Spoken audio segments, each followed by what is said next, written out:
Tell me what you had for breakfast this morning. I haven't had anything for breakfast yet.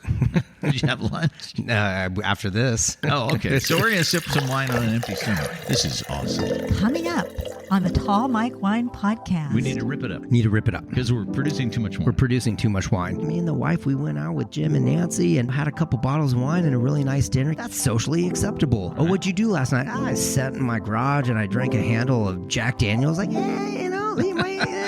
people might start looking at you a little funny in the office. Except there's that one guy going, fuck yeah. Yeah. The Old Marsanne Winery in Saratoga, California. Where they will sell no wine before it's time. Yes. And now, the Tall Mike Wine Podcast. The cell phones have been silenced. The wine is poured. And just like that, the podcast begins.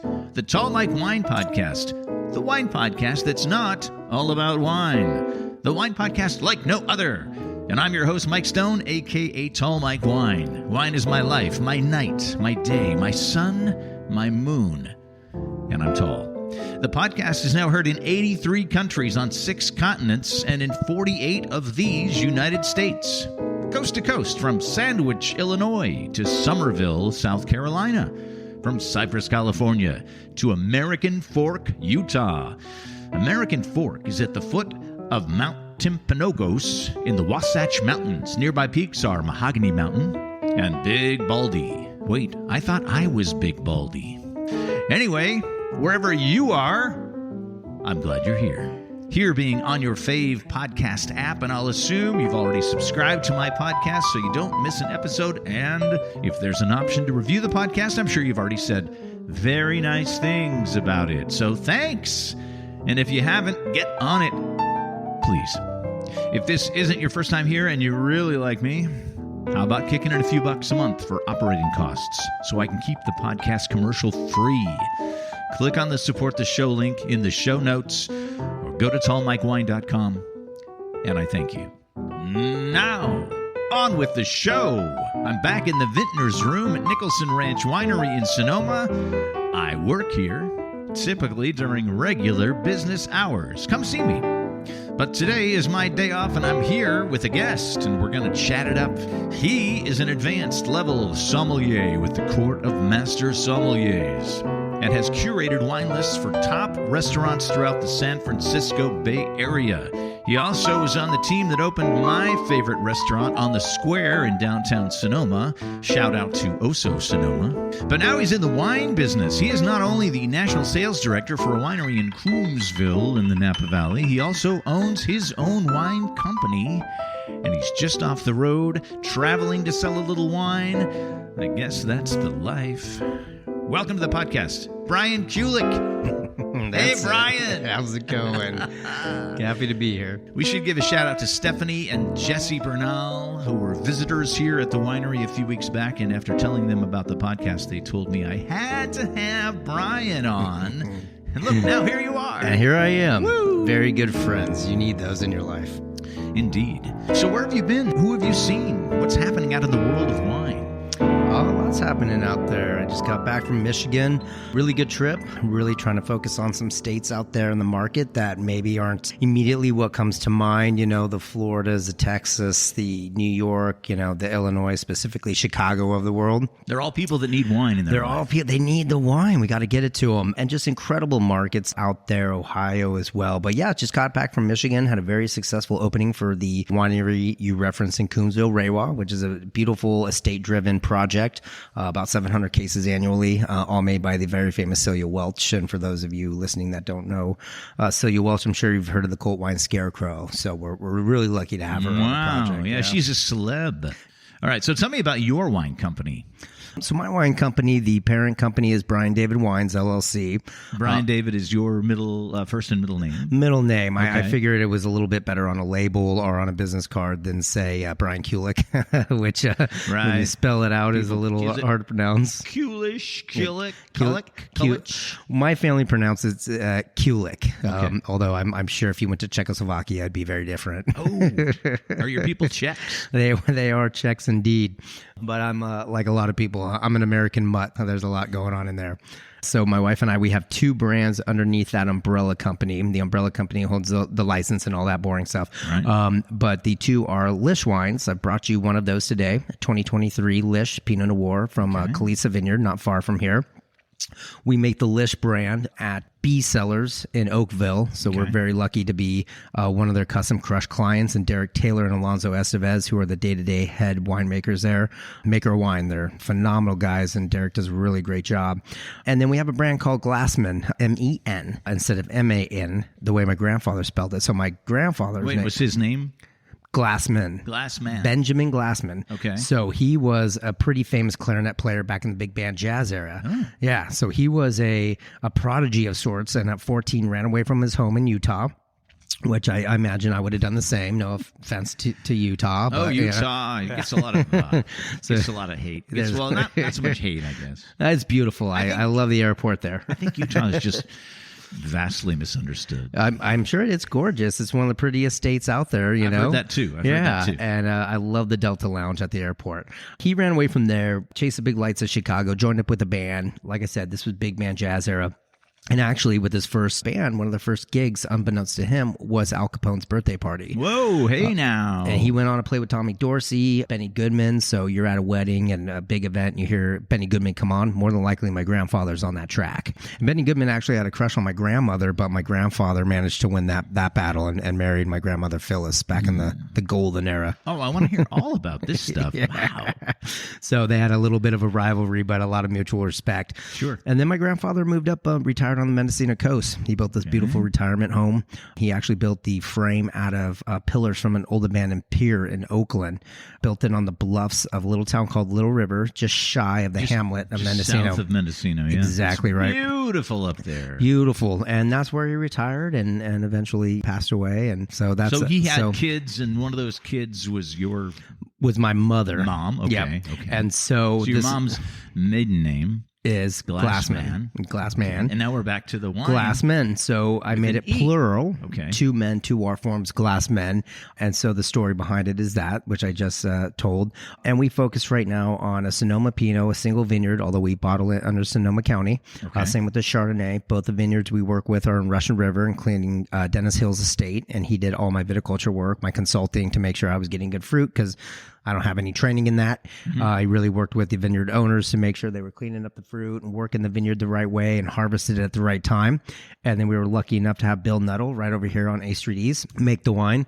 It really it's all happening right here in our neighborhood. Oh, right here. I wanted to keep my Sonoma project right here in Sonoma. That's cool. Now you mentioned that you don't designate it specifically the vineyard, and you designated a more broad Sonoma County, which is vast. It could be anywhere. Right.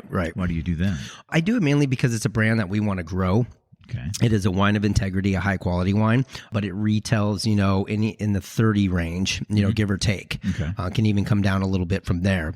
And it really goes back to my time as a somm and a wine buyer, not wanting to buy all corporate wines, but to be able to buy wines that have value to them, but are actually real wines, grape to bottle, right? Not diluted.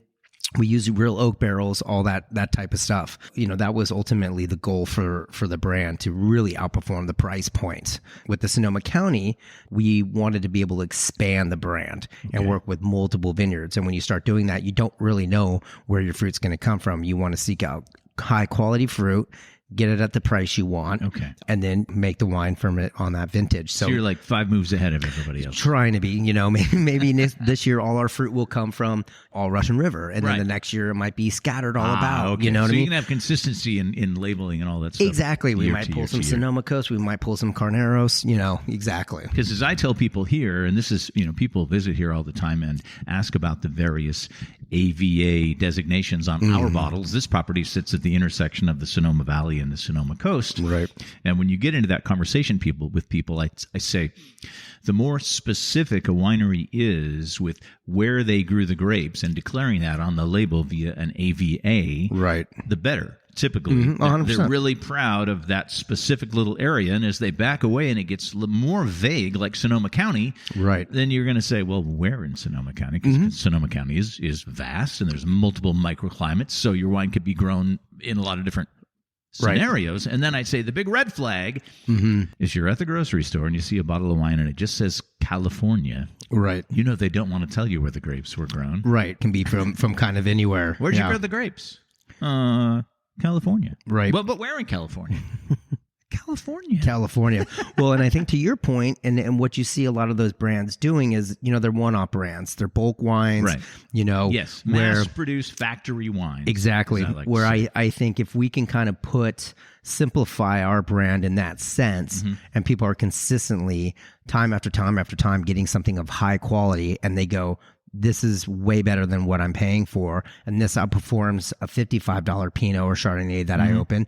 That's how we begin to take some of this market share. And that's how we implement ourselves, a quality-driven brand as opposed to an AVA or any other type of, not to say an AVA is a gimmick, but any other type of gimmicks. Just give people an insanely good product for the price point, and you'll create brand loyalty. And more importantly, wine loyalty, right? Quality wine loyalty. So if we can continue to replicate that, which I know we can year after year, vintage after vintage, people are just going to see the label and just go, that's good every time. Just grab that. That's our Wednesday night wine. Love it. So you have Glassman and Lish. Yep. Those are the two labels. And labels. The wines are out there in the world? Yeah, so we got Glassman in probably about 10 states now. Wow. Lish is just direct to consumer, really small production, so we're just kind of hand selling that. People can look for it online, though? I mean, do you have it? If people go to glassman.com, my email's on there. People can email me directly and buy directly from me. Nice. I want to make sure I handle any new potential client collector myself. I love that. Yeah, There's not like a call center somewhere. No. Or an email that's going to be answered by somebody in the Philippines. No, not at all. If you want some Lish, you talk to me and I'll get Brian, you some. He will put the physical bottles in the box. I will, actually. And drive the box to the UPS store and send it to you. Send it. This is a homemade project is what it is. Yes. And that's the best way to do it. Right. I agree. Thank you. How did this happen, the transition from restaurant guy to winery guy? The simple answer is COVID.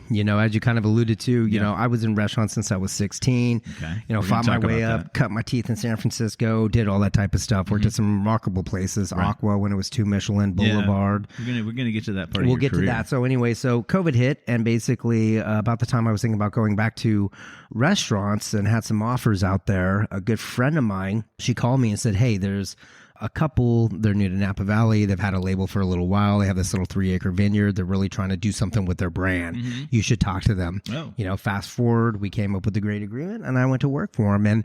And it wasn't, a fake it till you make it type of thing. But no, had I run a little winery before, had I been responsible for 100% of the sales and building the brand and getting people to their property for tastings? No, but I was lucky enough to know a lot of talented people in Napa and Sonoma as well, who I could lean on and who could help me. And all your connections from all the years. Exactly. And so, we got that going for a couple years, and then eventually I was offered the job as national sales director at Reiwa. So this was instead of going back to work when restaurants started powering back up again. You did that. I did that. So that was the dividing line. Yeah, it came in kind of at the last minute, almost when I was getting ready to sign the dotted line to go back and run the beverage programs for a restaurant group in San Francisco. Well, let's talk about the wine we've been sipping right now. Yeah. This is a white wine, and I have to say, that regardless of when you are listening to this episode, it's like the first spring-like day of it's incredible spring outside. In wine country. See, the sun's out. And the guns are out. The guns are out. We're going. We're taking our shirts off after this. I'm wearing the short sleeve shirts, and we might just have to go take a run through the vineyard. We're gonna go drink a bunch of beers after this. Love it. Weather's too nice not to. It's very nice. Yeah. And we have a white wine, and this it says on the label it's a Marsanne from the Napa Valley. Now, you tell me all about it. Yeah. So this is a really incredible producer made by a really incredible winemaker named Sam Kaplan. Mark Davidowski and his wife Patty own the label. His family owns the property, but Mark and his wife, this is their wine company, if you will, wine label based off of their family's estate. Last Marsanne, to my knowledge, left in Napa County. There was a little bit left up at Stagecoach. Wait, that's it? That's it. That's weird. But the Stagecoach block was ripped up and replanted to Chardonnay some years ago. So that's so weird. Yeah. So we read the custom reports, or at least Dave Davidowski. I call him Dave all the time. His name's Mark. I'm very confused, young man. He checks the crush reports, and this is the only Marsanne we get. It's less than an acre planted up there on these really cool granitic volcanic soils with a little bit of iron. It's boggling my mind. Is what it's doing. It's phenomenal. And Sam, there's no Marsanne in the Napa Valley anymore. It's crazy, right? That is weird. Yeah. I guess everybody just wants more and more Cab all the time. Cab, and I mean Sauvignon Blanc, is one of the only varieties or categories that actually grew last year and has continued to grow year after year. So I think when people think about white wine, they're going that direction. Right. But this is an exceptional bottle of wine. Sam does punch in, 1/3 punch in, 1/3 amphora, 1/3 concrete egg.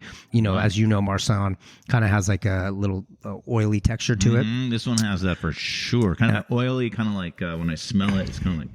Yeah. It's kind of like I smell clay. Right. Clay smell. I can't go on it. Well, I can't go any further than that. It smells like clay.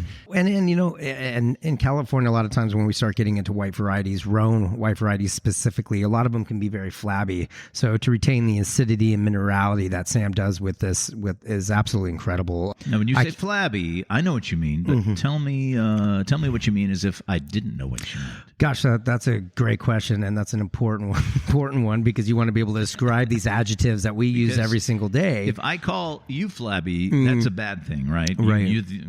Right. Maybe I shouldn't take my shirt off. Exactly. But if you call a wine flabby, what are you saying exactly? I usually reference that as maybe something that doesn't have much minerality or acidity or things like that. It doesn't have the backbone. You really want to create some zip on the palate, some citrus notes, I guess, as it would translate as far as fruit notes and things like that. Would you say it would be just basically simple and fruity, and maybe even a little bit? I had a wine last night, and then I was talking about it. I didn't say flabby. I said syrupy. Is that kind of 100%. Not much more dimension other than that. Exactly. Okay, you kind of get it on the palate, and it's just kind of there, and there's just not much complexity to the wine. Like a flabby person, not a lot of definition. Not a lot of definition. Yes.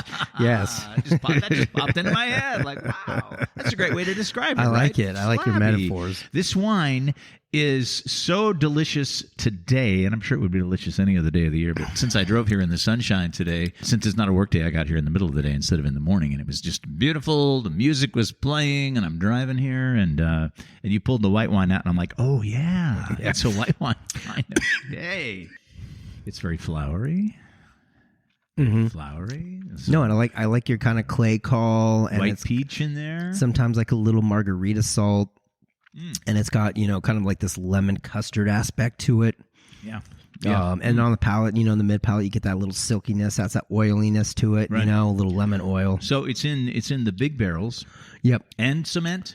Yep. And stainless steel. Concrete egg, amphora, which is that's the terracotta thing. Right. Okay. And then you got the punch in, which is your big 500-gallon, where you can get some oak aging, getting a little bit of that oxidation, from the process. But it's not a new barrel. But exactly. Those barrels are used over and over and over again for old neutral. Decades, it's not meant to impart, that oaky flavor. Okay. Yeah, because it's not oaky at all, but it does have a little bit of weight to it, some texture for sure, and certainly when you mention concrete, I get that minerality that's in there. It's just really, it's super balanced, very refreshing.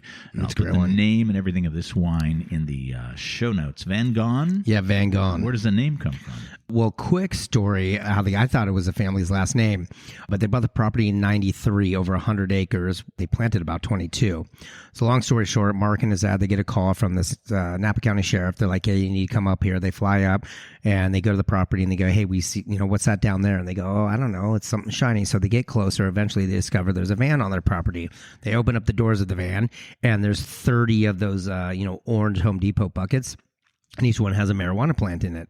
Now, this is back in like 01s when marijuana is still illegal in California. Very much against right? the law. And they're doing flyovers and they're looking for the marijuana growers and yada, yada. And so, the sheriff eventually realizes like these guys aren't growing weed up here. It's not their van. Yeah, it's not their van. So they have to destroy the weed, sign an affidavit, all this stuff. Well, then they ask the sheriff, they're like, well, what do we do with this van? They're like, not my problem. So Mark calls a buddy of his who's a sheriff in Lake County and he basically laughs at him too. Gives them a couple numbers, and these guys come out and they're like, hey, we can't even deconstruct this thing because the VIN numbers are scratched off. Okay. So if me and my team get pulled over, there's no license plate, there's no VIN number. There's nothing. They're like, this is Grand Theft Auto. We're not touching this thing. So anyways, fast forward, they start planting the vineyard Mario calls, Mario Bazan, the very famous viticulturalist and vineyard manager who manages Vangone up on the mountain there. He goes, hey, you guys got a van on your property, right? And then Ron, the father, kind of loses it a little bit. He's like, enough of this van. I want, get rid of the van. I just want the van gone, I want the van gone. Yeah. So week 2 later, whatever the time frame is, calls back.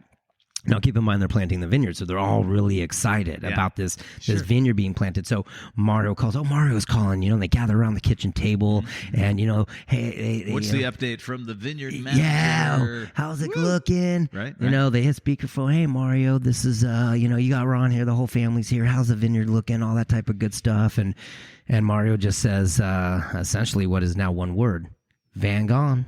Hangs up. Whole family loses it. It becomes this running joke in the family. They can't stop laughing. They even have these funny plaques made. In fact, they had this plaque made that cost Mark $30 to have made, gave it to his dad as a birthday as a joke. They actually put it on the stone wall of the property. It's $30 plaque on probably a $5,000 stone wall, Weeks later, months later, all of a sudden Mark started receiving, estate mail, and all of it was now relabeled Vangone. So his dad basically is like, no, we're running with this. Redid the license, redid everything. Wow. Yeah, to reflect that funny story. That's amazing. Yeah. Great. And I know story. People at home can't see it, but there's on the label, there's an impression. Take a picture of it. Yeah. Take a picture of it right now. Yeah, that's an old Bully Volkswagen. In fact, we have a block on the property that we named Bully Block. Wait, or I should say they named. That picture, that little thing, the drawing there? Mm-hmm. What is it? It's actually the front of an old Volkswagen Bully wagon. I don't know that I get that from looking at it. I guess I can. You can see the little tow hitch and then the windshield. Right. It's impressionist. I'm not really a art guy. Let me take a picture of it. I'm taking a picture because I will reference checking out my Instagram at the end of the show, and sometimes I forget to take pictures. So I'm going to take a picture of you now. Pick up your wine glass. Oh, yeah. This is the obligatory shot with microphone in one hand and wine glass in the other. And there we go. And then remind me when we're sipping the second wine to take another picture. Before we go on, thank you for the story, by the way. And the wine is delicious. Vangone, Marsanne. I like the way it rhymes. 2021 Napa Valley. Before we go on, I'm going to present you with your very own stack of official Tall Mike Wine podcast coasters. I love this. You like that? I do. I like your branding here. Whoever did a good job. So you can enjoy those at home. Those are going right on the coffee table. You may set your wine glass on my face. Okay. And if you'd like to see a picture of Brian with his wine glass in one hand and his microphone in the other, you can follow me on Instagram. You can see the wines that I'm drinking, the food I'm eating. And I'm getting pretty good at making reels. And if you really want to know how I feel about the world's current political situation, click on my stories. I get a little crazy on the stories. Are your wines on Instagram, Brian? Yes, we have a little page for Lish that we got to get on and start managing a little better, but we do pretty good with Glassman wines. And then my handle is @flavor_country. I just followed that this morning. Sweet. Flavor Country. Flavor Country. Welcome to Flavor Country. You're not stepping on anybody's toes. Somebody who might call themselves Flavor Town. No. That's another guy, right? Yeah. Flavor Town. Yeah, guy. He's around here. I think he's got a house up here. He's up in Santa Rosa somewhere. Yeah, I'm happy that the Raiders are bringing back their camp to Napa because he usually shows up for that, and it's usually kind of a who's who a few days. So, yeah, that'll be fun. Oh, are they back in Napa now that they have moved to Vegas? Yeah, Pete Carroll's moving them back to Napa. Oh, Pete. Love Pete. I'm from Seattle originally. Oh, are you? So nice. Pete's right there. There you go. I'm a Niner fan, but we can still be friends. It's all right. Wait to see what happens this season. I don't know what's going to happen. Know. I think now we got a new quarterback. Last year we had a new coach. Now we have a new quarterback. Yeah, and Gino went to the Raiders and to be with Pete. Yeah, to be with Pete. Who doesn't want to be with Pete Carroll? I think he's a nice guy. I didn't like him at USC, but he's grown on me. All right. But this is not a football podcast. But I do like to say it's the wine podcast that's not all about wine. That's true. So we can diverge into sports. We're just staying on theme. Or whatever you want to do. Now, back on the theme of you having an Instagram for your wine brand. How are you getting the word out there? And to the larger picture, something I chatted with my previous guest on about How are you feeling about the business of wine right now? The sort of the thing that's on everybody's mind is, it would seem that the baby boom is getting to the point where they're starting to age out of drinking wine, or they're just plain dying. Yeah. And this is a cell of the population that had all this largesse and money and helped the wine business grow and grow and grow and grow. And now they're starting to be closed off. And the generations that are coming up the pipe are not drinking as much wine or even drinking as much. So let's talk about it. Right. Well, I mean, I think there's I mean, it is crazy. I mean, it's obviously you hit the nail on the head. It's a very hot conversation right now. And what do we do? It's basic math. Consumerism drops, inventory goes up. So challenge number one, lower inventory, right? And there's a huge effort. I think I read recently, we still need to rip up another 30,000 acres worth of vineyards in California. We need to rip it up. Because we're producing too much wine. And that's what you're going to see over the next few years. You're going to see production go down 24%, less crush when the report just came out in 2024. Do you read the report? I do. Wow. I do. Silicon Valley has a lot of this great information out there. And the crush report is intense. Yeah. Because I tell people when I do tours and I talk about how we bring the grapes up from the vineyard and they're in these big bins and each bin weighs about 1,000 pounds. And the reason I know that is because sometimes I'm standing next to the scale they put the bin on when it comes in from the vineyard. That's the first thing that happens. It gets weighed. And they say, why do they weigh it? I say, because the state of California's agriculture department wants to know how many tons of each grape we grow and harvest each year. Exactly. And eventually they put it in a big report. So if you ever wanted to know, if you're ever lying in bed at night and wonder, how much Chardonnay did they grow this year versus 5 years ago, versus 10 years ago? It's in there. It's there. It's purely for the data geeks, right? And it's great bedtime reading because you will go to sleep very quickly. Yeah, it's so true. That's number one. Make less wine, and then as far as the different brands, for example, that's why I do Glassman. Okay. So that category that retails between $25 and $35 only slipped 1.4% last year. And much of that can be attributed to an election year, right? Because we always see dips in consumerism in certain categories during an election year. So that's part of the reason why we did that as well. Okay. And to really, we did Pinot and Chardonnay also by design to try to capture by the glass placements around the country. Everybody's got a Pinot, everybody's got a Chard. If I'm going in the right restaurants, I'll be able to move volume. My margins are super small, but it's a volume game, right? Yeah. If you look at the global alcohol industry, but specifically the wine industry, it is huge. So it's not a doomsday scenario. With high-end Napa wines, I think the thing is you're going to see brands of a lot of Johnny-come-latelys who are like, oh, I have to own a vineyard and I have to own a winery label in Napa because it's got to be part of my wealthy portfolio. Right. I think you're going to see a lot of those people step out of the way. So we might lose a few of the, what do you want to call them? Vanity. You're going to lose a few of the vanity brands. The vanity projects. That's a great way to put it. So I think when times get tough, when it's easy, sure, people are like, hey, look at this. Now they actually have to invest in a lot of things they weren't investing. Sales aren't coming as easy. Right. People are coming less to wine country, specifically Napa, with the costs associated with it, and the wines on top of it. We're seeing it here in Sonoma too. Yeah. So with visitorship is down. Right. And if we have less people coming to visit us, we sell less wine. Exactly. We sign up fewer people to the wine club. Everything just sort of starts getting squished a little bit. What do we do? Right. That was the question. What do we do? There's a lot of different solutions. I think the number one thing is you just want to shrink the amount of wine that you're making. And I think you also have to be smart about aligning yourself with a tighter group of people that support you. Because before, for example, like referrals, getting people to a tasting room, right? Oh, well, talk to as many people as you can, and Well, then you owe 100 different people 100 different favors. Sure. As opposed if you have 2 or 3 drivers that you work with, right? Or a handful of wineries that you're closely aligned with, Go for quality over quantity. Exactly. And then it's easier. I know the 3 people that are sending me business, and I'm going to make sure I send them equal business month in, month out. And you can really kind of tighten the ship. It really comes down to connections and driving people back and showing people, I think, in the larger thing, yes, people are in this health craze. Younger generations aren't buying. But remember when we thought millennials weren't going to start drinking? And then all of a sudden they are. Because here's the thing. If I'm working a job and I'm making $150,000 a year. Maybe I'm just making $8,500, which is plenty in most parts of the country, not enough in California. Not here. No, not here.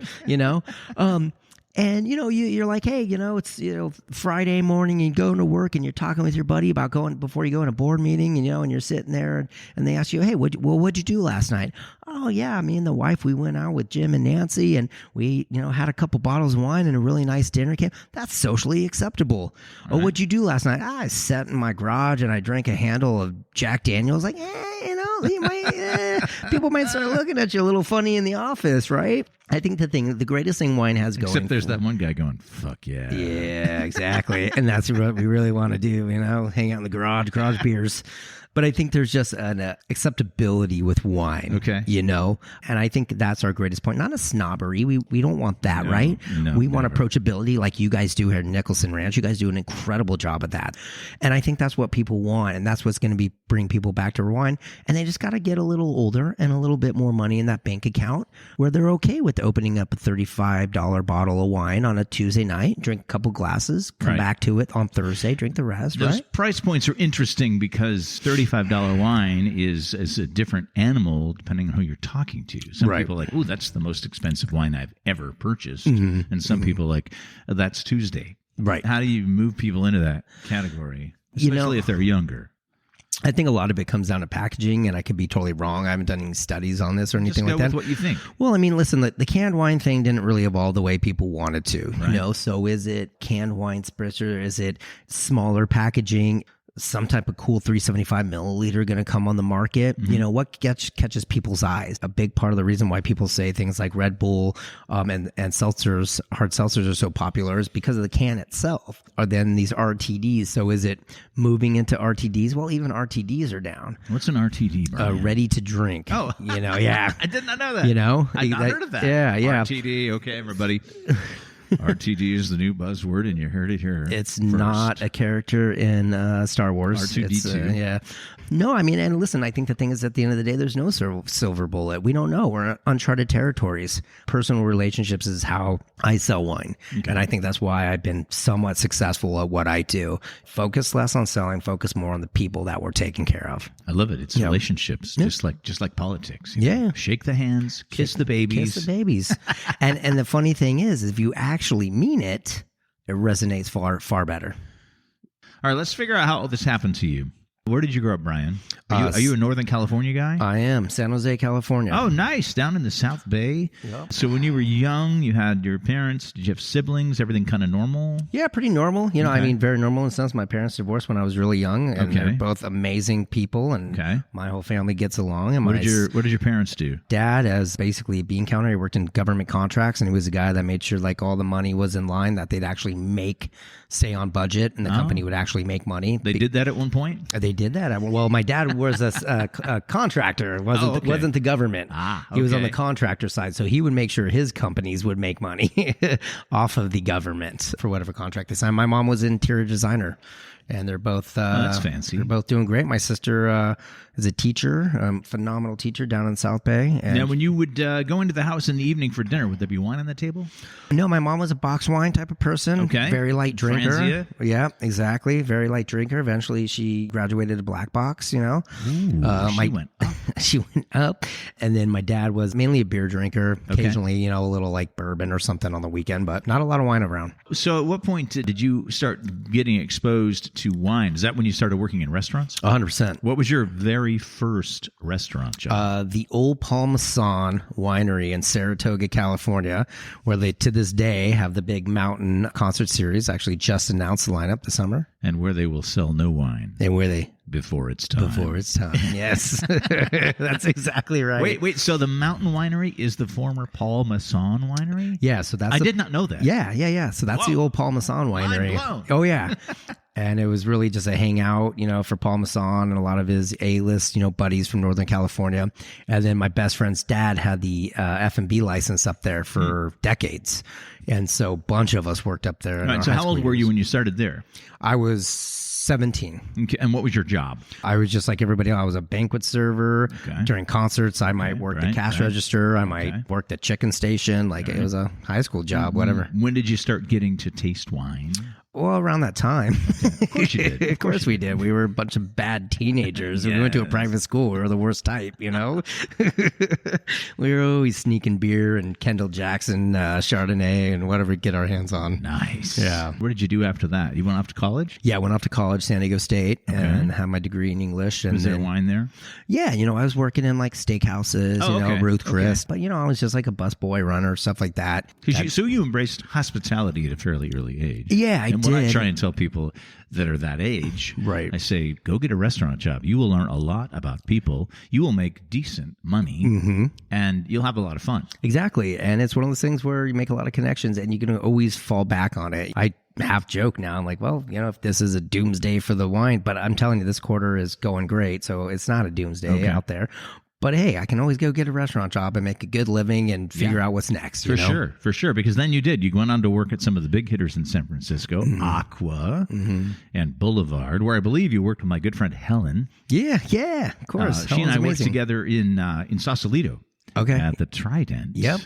Do you have the occasional restaurant anxiety dream? I still have them, and they're very intense. Yes. Where you're at the POS, or you're somewhere and you can't find a thing. So I had one recently where I had to put all my orders in on a rotary phone, or, like the old ones where, yeah. And I was just like, it was an absolute nightmare. Wait, you're having to put your orders in, but it's a rotary phone. So it's like 2, 5, 6, and I had no idea what I was putting into the chicken kitchen. Entree is number 7. Number 7.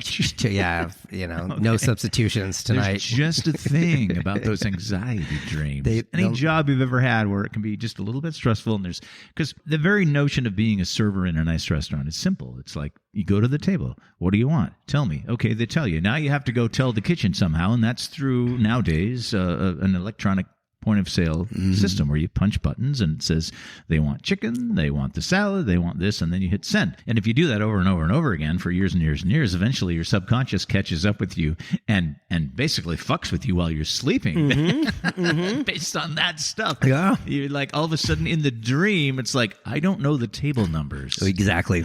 I don't know the table numbers anymore. I know. It's just complete chaos. This is a restaurant I've never been in before. What is this? I don't know how to get from here to there. I still have anxiety dreams about high school occasionally where I don't know my locker number. Oh. And I know if I even find my locker, I won't know the combination when I get there.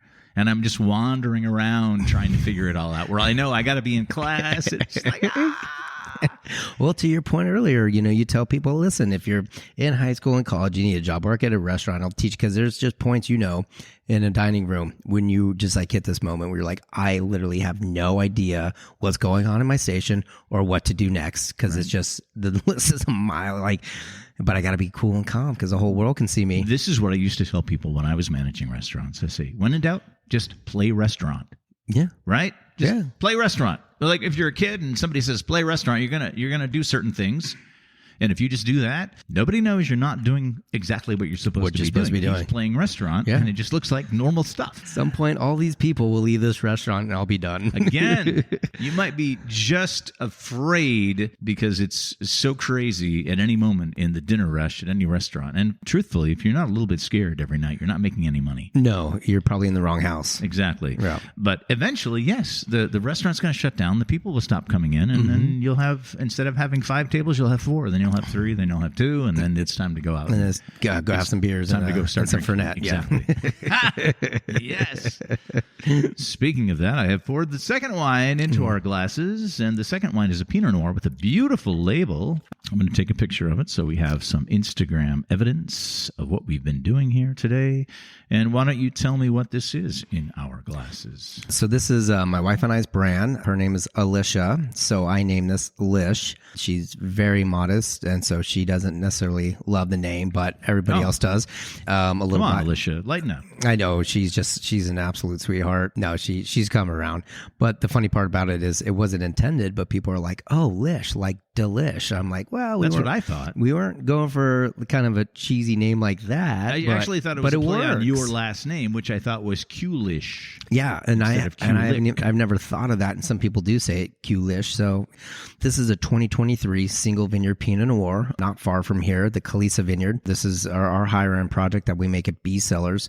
Describe the label for me and tell me who created that. So an incredible artist named Jacob Thomas. I've known him since we met in Chicago. He was working out of New York. He's out in West Virginia now. He's got a nice property in this converted barn into his work area. To be quite honest, I just kind of throw some ideas at him. Mm-hmm. I'm like, I know wine needs to tell a story and all this different stuff, but I don't know. I kind of refer to our brand as a little bit like a Seinfeld brand. It's kind of a brand about nothing where we just get to do what we love to do and reflect what we want. For when we got back from Japan, we were sending tech sheets and it had Lish spelled on it and Japanese caricature and just, just like whatever floats our boat, it's ours. I think with some of the new labels coming out, it actually will tell a story of our time in restaurant. Because I met my wife working at Boulevard in San Francisco, and my wife is very good friends with Helen. Oh, yeah, they actually came up with a thing whenever they see small bottles of wine, they're like, "Oh, that's purse wine." It's because it would fit in their purse. Oh, that's purse wine. It is purse wine. It fits in a clutch. Throw it in there. Let's go, girl.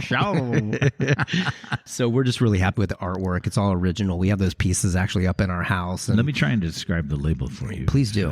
It's gunmetal green, kind of a military color, right? Mm-hmm. And there's painting of somebody flying a jet plane, maybe a fighter jet. The front of the jet is the front of a tiger. And the back of a jet is the back of a tiger, but it's not quite that simple. It's much more abstract. I guess I would just say this is sort of abstract art, right? Yeah, a little bit. It's like I love it. It's dreamscape. This is the anxiety dream right here. That's the anxiety. No, that's when you're like in control of your section at work. Because you're an astronaut flying a flying tiger. That guy's the man. Right. You don't tell an astronaut what to do. Right. He's getting a 30% tip. Exactly. And his station is on lock. He's got it on lockdown right now. And he doesn't even have to do side work. No, not at all. Everybody's just going to do it for him. Exactly. You know what I mean? I did your roll-ups for you, sir. Yeah, exactly. Anything else before I leave? No, you're dismissed. So let's talk about the wine itself, the Pinot Noir. So 2023. Yep. This is a little baby wine. This is young. Yeah, we just bottled that February 5th. Oh, man. That's like 6 weeks ago. Yeah. So we do a little bit of extended oak aging on it. Usually, how long in the barrel? Well, that would have worked out to, I don't know, what is that? Roughly 15 months. Over a year. Okay. Yeah. And a higher oak percentage, but it really kind of meshes in, even at its early age. Sometimes oak sits on top. This is already really integrated, but like about 40-50% new French oak. It does not smell super oaky. Exactly. The first thing I smell is a very, very, very, the darkest of all dark cherries. Mm-hmm. I totally agree with that. They're like, ooh, right? Dark cherry down here, like berry white, the berry white of cherries. I can't go that low, so I'm not going to try to. I'm more like the Bing cherry over here. Derek Taylor just did a wonderful job with this. We made wine from this vineyard in 2022. We made this vintage, and we have 24 in barrel currently, but that'll be the last vintage. They ripped up the vineyard per our kind of conversation early. Everything we work with is managed by Renteria. Works really well because our winemaker makes Renteria Vineyards, the farming company, makes their brand Tres Perlas. So Derek is extremely knowledgeable about all these vineyards down to the blocks and the rows. So to be able to have that type of intimate relationship between the fruit we're working with and our winemaker without owning a winery, without owning a vineyard, without having that model in our back pocket we're pretty lucky and fortunate. There are just so many different scenarios in wine country. People say, well, how does it all start? How does somebody come here and do this? And I say, well, it depends on what this you're talking about. Right. You might have been born into a family that's been growing grapes for a few generations and just selling them, and then at some point you're at school and you realize that the kids from the winery families are the cool kids. And then, so you say, Mom, why don't we make wine? And then the kids start making the wine, right? Yeah, it's true. And that's happened 1,000 times here, where the growers then become winemakers. They're still making most of their money selling most of the grapes. Yeah. Then they start their own brand. Or there's, like we talked about, the vanity brand, somebody who's made more money money than God, doing something else in their life.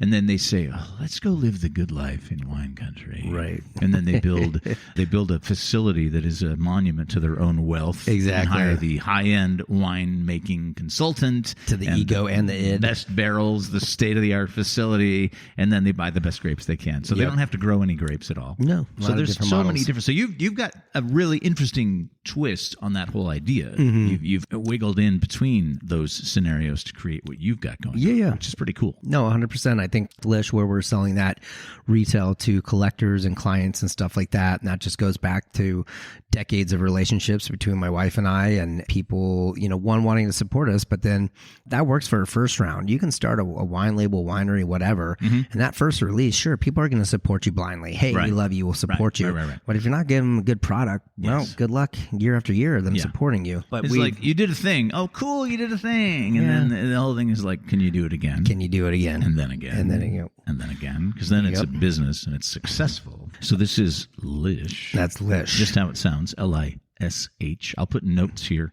It'll be in the show notes. Calesa Vineyard, Petaluma Gap. And what I love about these two wines you brought, and I always tell people to look for this, look for that little scanner thing that they use when you go to the store, when they go beep, beep. If there's not one of those on there, they did not make this with the intent of selling 1 billion cases to retail. And neither of these has that, which is cool. About the same production on both. Vangone Marsanne is usually around 150K. We just take what those 2 blocks give us. Right. So. Really? That little? Yeah. Like 6 barrels? Yeah. Well, not really barrels because you're not using barrels. Yeah, exactly. What about the Pinot? How many barrels? Pinot, we did 140 cases of that. So about 6 barrels. Yeah, so about 6 barrels. That is awesome. Yeah. It's always nice to drink small production wines. Yeah. Thank you for bringing these in today. No. They're lovely. Again. All right, we're going to shift gears now and talk about the Court of Master Sommeliers. Mm-hmm. You made it up the ladder to the advanced station. I hear advanced is where it gets hard. Yeah. Because I've talked to a few people that got there and took the test and failed. Yeah. You passed the advance. When did you do that?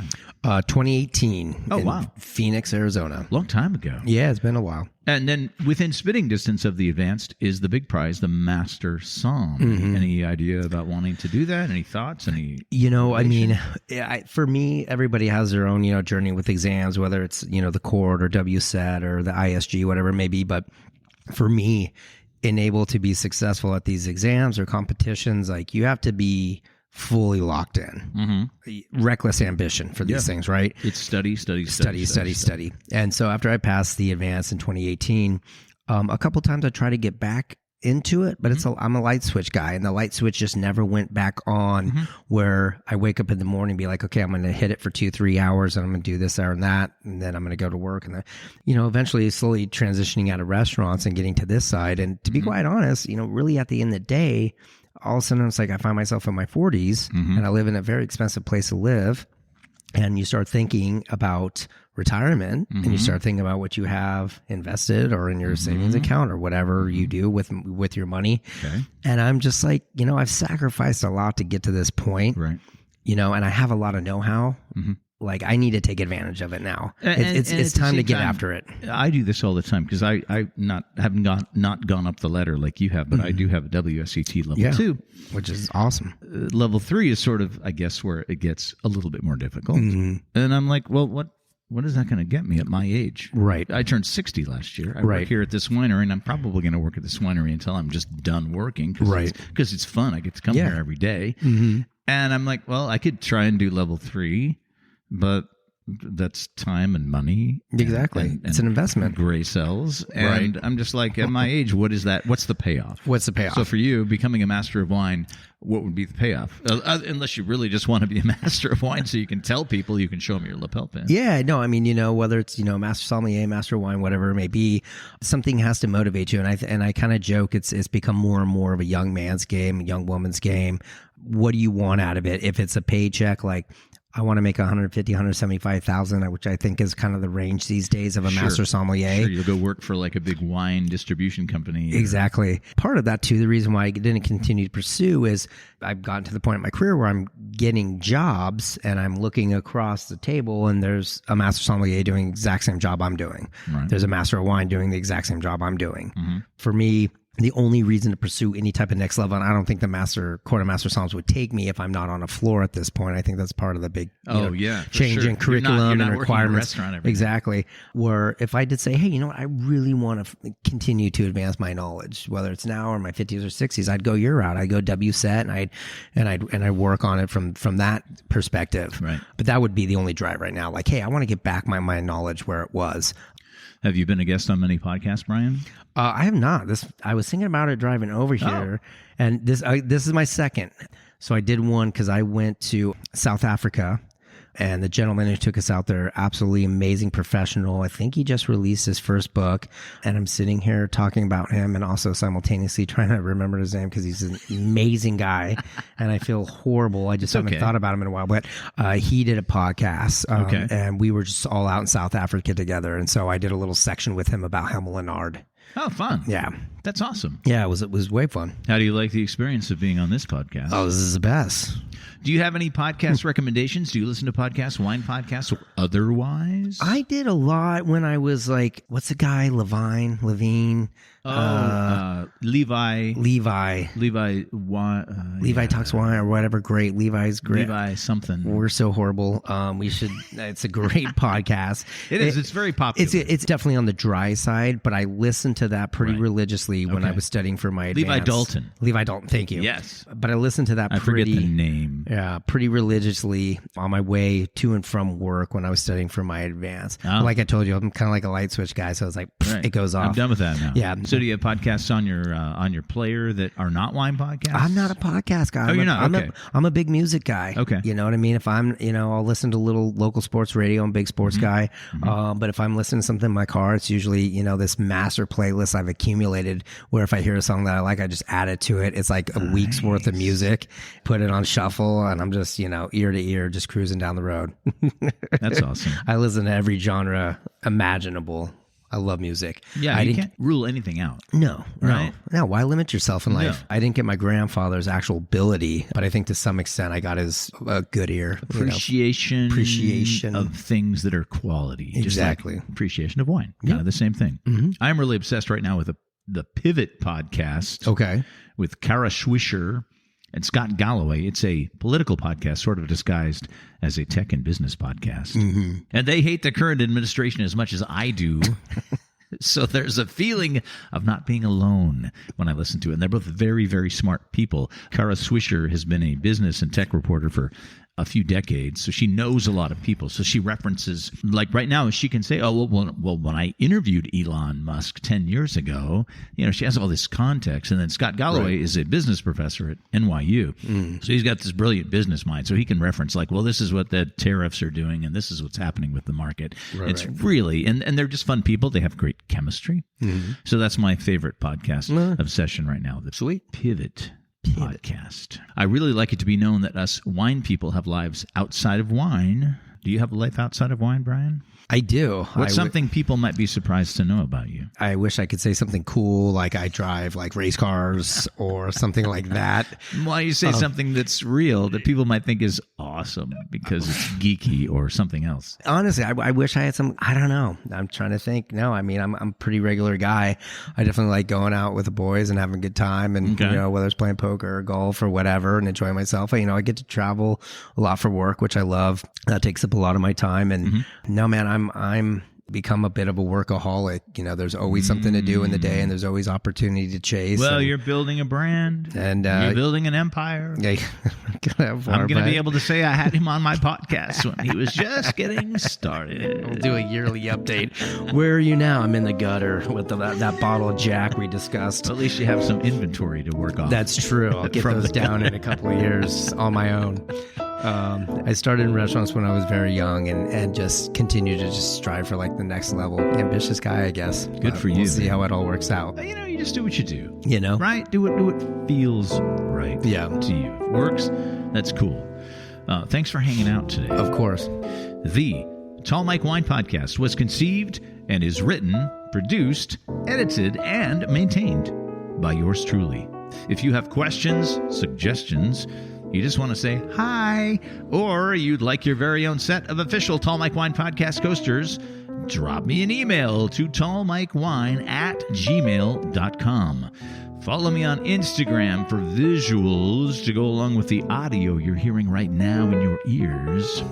You can see what we look like and the labels for the lovely wines we sip. Find me at Tall Mike Wine on Instagram. I'd also love to keep the podcast commercial free. This is where you get your wallet out and drop $3 or $5 or even 10. You can become a monthly sponsor. I'll mention your name on the podcast. What's not to love about that? Click the support the show link in the show notes or go to tallmikewine.com. I am eternally grateful and sincerely grateful for your help. If you're new here, well then, take a little scroll through the past episodes going back over 4 years to hear some fantastic conversations and get yourself subscribed so you don't miss a new episode as they drop. And I'll see you on the next episode. Thanks for joining me and being my guest, Brian Kulich. I'm Tall Mike Wine, a.k.a. Mike Stone. Keep swirling, keep sniffing, keep sipping. Cheers.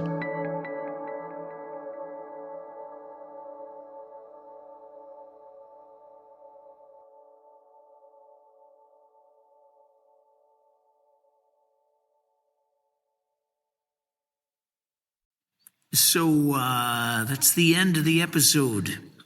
I'm done. You want me to keep talking? Well, I mean, I guess I could. Anyway, hey, there's a way for you to get in contact with me. It's kind of a new thing. If you look at your phone right now and you look at the episode description, and right at the top, it says, send me some feedback. If you click on that, you can just send me a text. If you feel wordy, send me a text. Let me know how you like the show. If there's anything specific you like, if there's anything specific that annoys you, I'm open to feedback of any and all kinds, although I prefer the positive kind. Thanks in advance. I'll see you next time. Bye.